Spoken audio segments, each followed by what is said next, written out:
Today, we're looking at stories of people who should not have survived. From being stuck in a submarine at the bottom of the ocean, a failed bungee jump attempt, plane crashes. There are some crazy stories, so let's watch. We've all had close calls, moments of danger that got our adrenaline pumping and made us feel lucky to be alive once we'd made it to safety. But there are some close call stories that defy logic, and some people who managed to walk away from a seemingly grisly fate. Oh gosh, I'm scared, Today, bro. We'll be looking at 7 unbelievable examples of people who survived against impossible odds. Good. I'm not gonna lie, boys, these get pretty serious too, so low-key, I'm kind of scared to watch this. All right, first is surviving a second time. Wait, what does that mean? Sometimes, till death do us part takes on a menacing new meaning. Hey, yo. On Easter Sunday 2015, Victoria Sealiers went parachuting in Wiltshire, England. As an experienced recreational skydiver, Victoria had made many jumps, but this one would end quite differently. Unbeknownst to Victoria, her husband, Emil Sealiers, had sabotaged her parachute before the jump, removing that is crucial insane. components that connected the parachute canopy to the harness. Gosh. As she sped towards the ground, But we tried Victoria to kill her. realized her parachute was faulty, but her backup chute would also not open. She fell a dizzying 4,000 feet before hitting the ground at a speed of 60 miles per hour. Oh my Such gosh. a fall would normally be fatal, but the field where Victoria landed had recently been plowed, and she happened to land on a particularly soft patch of earth. Oh my gosh.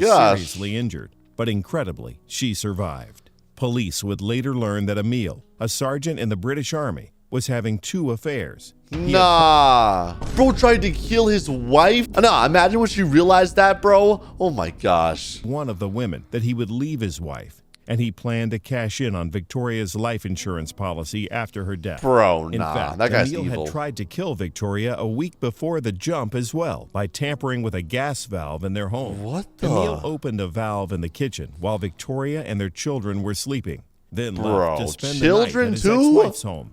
In the morning, Victoria woke and smelled the gas in time to prevent a tragedy. She even texted Emil that morning, jokingly asking if he was trying to kill her.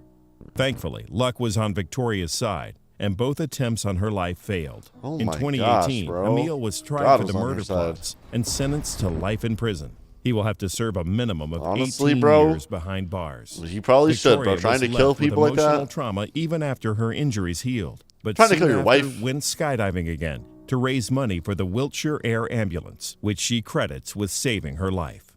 In April 2020, Victoria published a book about her ordeal titled, I Survived. Oh my gosh, bro. That is insane. Okay, this was the bungee cord one that snapped. Trying new no. things can be fun, but it can also be dangerous. Erin Langworthy learned this lesson for herself on December 31st, 2011. After graduating from university, 22-year-old Erin had embarked on a trip to Zambia. While on a safari, Erin took advantage of one of the activities offered along the way, bungee jumping over the Zambezi River at Victoria Falls, home to a large population of Nile crocodiles. Oh my gosh. Erin had never bungee jumped before, so she was nervous. But she watched dozens of others in her group safely complete the jump before her. The video of it, you think? However, would not be so typical. Okay. As Erin prepared to jump, a guide helped her assume the appropriate position, arms spread wide at her sides. I'm scared. The guide nudged her off the platform, I don't want to watch this. Oh my gosh, okay. Nearly all the way down, the jump went normally. Okay. Until suddenly, Erin's oh my bungee cord gosh. snapped. Nah, bro. You saw that? The quality's like really bad, but dude, that's my biggest fear, bro. That's why I wouldn't go bungee jumping. I mean, I kind of would low key. After seeing this though, I don't know if I would anymore. Nah, that's bad. Oh my gosh. Okay, she lived though. Plummeting into the river below. Okay. She fell 360 feet before hitting the water. Oh my gosh. Erin somehow kept her cool, Oh, even in the swirling currents of the bro, river. the water's like that. She blew bubbles and followed them to the surface, but a portion of the bungee cord still attached to her held her beneath the water. Oh and my her legs gosh. remained tied together from the jump. Oh she my had gosh. to turn away from the surface to yank on the rope until it came free. Okay. She then swam for the surface.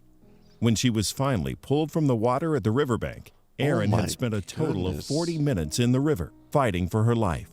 After miraculously surviving her fall, Erin was taken to a hospital in Victoria Falls, but she was soon airlifted to a South African hospital where the facilities were better. Okay. She was covered in bruises and had broken her collarbone, but suffered no other serious injuries.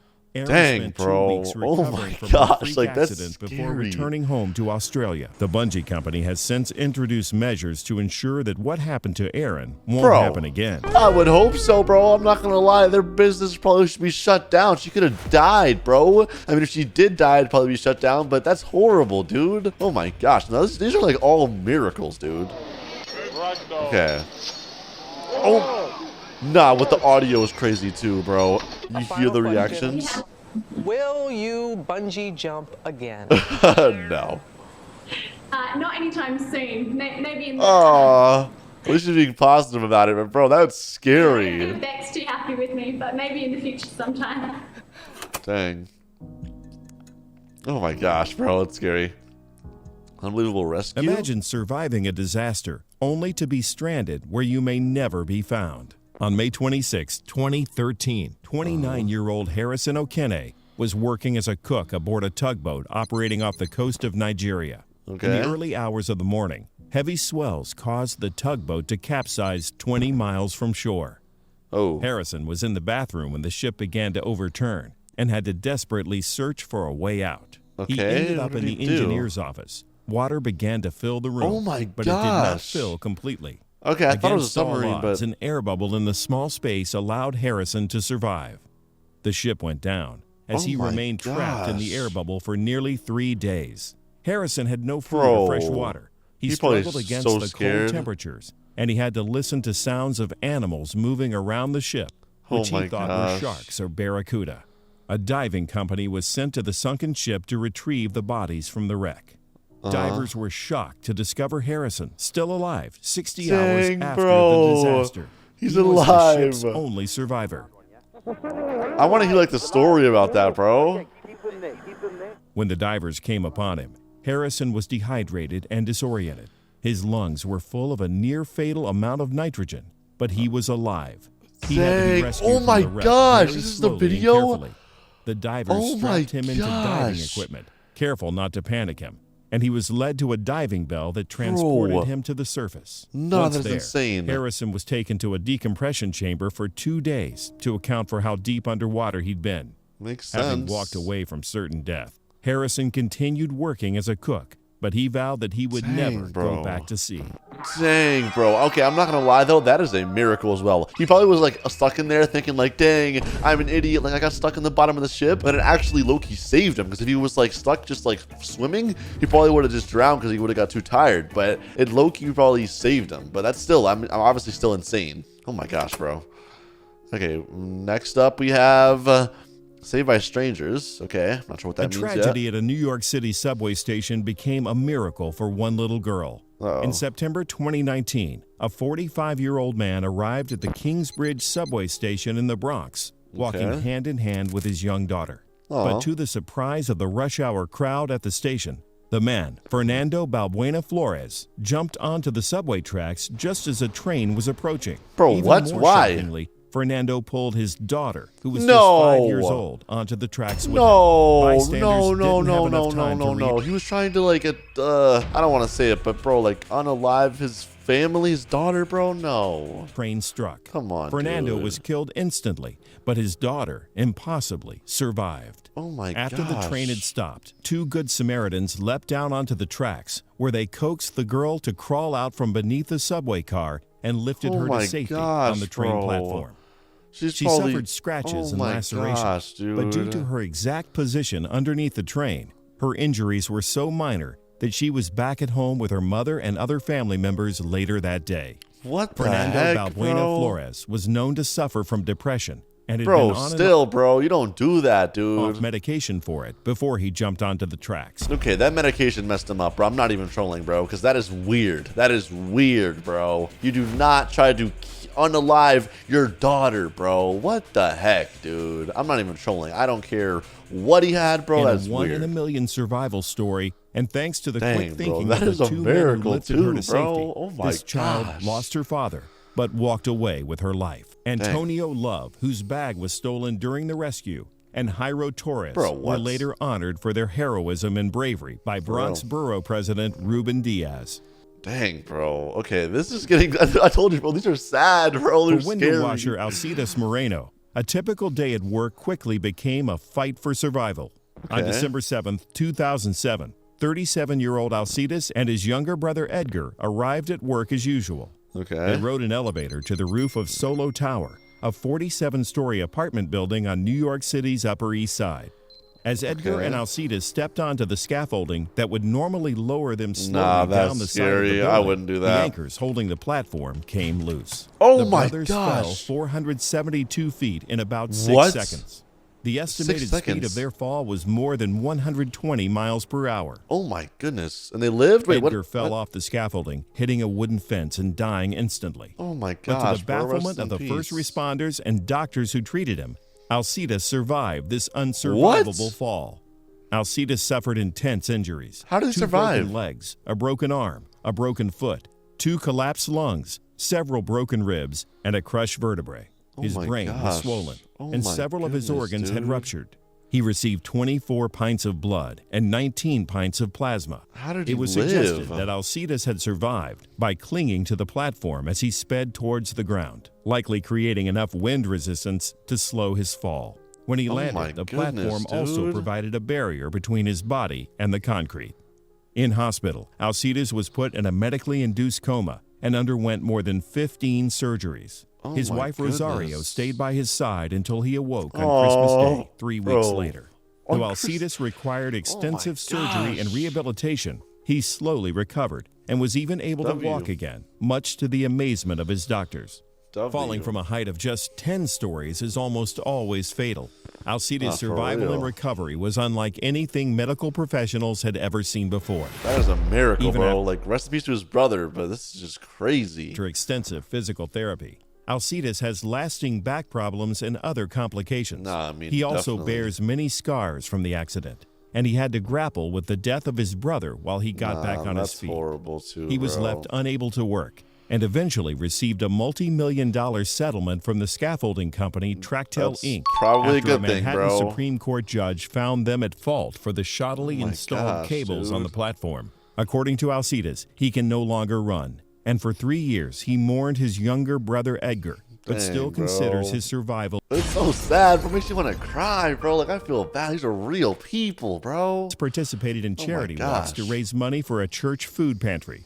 He and his family later moved to Phoenix, Arizona, where his wife had their 4th child. Alcides plans to go to college to improve his English. W. A miracle survivor. What if a tragedy changed your life forever, but you couldn't even remember it? These are all miracle survivors. This was the case for Cecilia Shashan. On August 16, 1987, Cecilia and her family were on board the Northwest Airlines Flight 255 at the Detroit Metropolitan Airport. They were on their way home to Tempe, Arizona, after visiting family. Unfortunately, her parents and brother, along with every other passenger aside from Cecilia, would never make it home. Oh my The gosh, wing bro, flaps it's of the so plane had not sad. been set properly, and the left wing clipped a light pole during takeoff. The plane crashed a half-mile away from the airport, leaving behind a trail of smoldering wreckage. At the time, it was the second deadliest aviation accident in U.S. history, leaving only 1 survivor out of its 149 passengers. 6 crew members and 2 people on the ground were also killed. Cecilia was just 4 years old at the time, and to this day does not remember the crash. Cecilia was found by rescuers among the wreckage, still belted into her seat, and whimpering beneath the dead body of a fellow passenger. Oh my goodness. Over 30% of her body was covered with 3rd-degree burns, and she had broken a leg and her collarbone. The Wayne County, Michigan medical examiner had no explanation as to how she survived. After receiving 4 skin grafts, Cecilia made a full recovery and went to live with her aunt and uncle in Alabama, who shielded her from media attention. The girl had not realized she had been the sole survivor of the crash until her adolescence, and for a while struggled with survivor's guilt, until breaking her silence in 2013 for the documentary Sole Survivor. Investigators later suggested that Cecilia's mother had shielded her daughter as the plane went down, saving her life. Dang, bro, it's so sad, She does not remember the bro. accident, but a tattoo of an airplane memorializes the event. Dang. Luckily, Cecilia has been able to live a full life despite the scarring and loss of her family. She got married in 2006, and despite thinking about the accident every day, reportedly flies regularly. Jeez, bro, that is so sad. Oh my gosh. Oh my gosh, bro. Okay, what is this Ending one? a marriage is never easy, but being attacked by your spouse makes it much harder. It's like the In first September 2019, Ariane Wallace told her wife of 12 years, Tiffany Wallace, that she believed they needed a divorce. Marital problems, particularly infidelity on Tiffany's part, had led Ariane to this sad conclusion. But she never expected Tiffany's reaction. Oh, no. On hearing this news, Tiffany snapped. She pulled a gun on her wife, Bro, what? shooting Ariane 11 times, Oh my 4 times in her leg, 4 times in her privates, and 3 times in her stomach. Amazingly, even with 11 bullets in her body, Ariane remained conscious and aware enough to get down the stairs, leave the house, and ask for help. Bro, what the Wallace's neighbors had heard the gunshots, and when Ariane opened the door, people had already gathered outside her home. Somehow still coherent, she asked them to call the police. When help arrived, Tiffany was arrested in front of the Wallace home. She told the officers she had shot Ariane in self-defense. Ariane was rushed to the hospital, where she underwent 2 blood transfusions and emergency surgery for her wounds. Despite the extent of her injuries, Ariane lived through her wife's sudden and vicious attack. Dang, bro, that's a miracle too. I said that, she was just like, "You want to play with me? You want to play with me?" Bro, what and the? She pulled the gun out and looked me in my eyes, and she started shooting me. Tiffany faced 9 criminal charges, including assault with intent to murder, domestic violence, and 3 charges of felony firearm. Incredibly, despite the extensive injuries, Ariane is slowly but surely recovering from the ordeal. That's her good, family bro. has since started a GoFundMe to help raise money for her hospital bills. Dang. Which of these incredible survival stories did you find most shocking? Bro, this video is low-key sad, I'm not gonna lie. I mean, really happy with 7 people survived, but still, there were still people who didn't make it, obviously, and that's still sad, but it shows you gotta be grateful for every day of your life, like, seriously. Even being alive, breathing, watching this video right now, it's just something to be grateful for, I guess. Anyways, thanks for watching, boys. Leave a like if you enjoyed, subscribe if you're new, and I'll see you boys in the next one. Peace.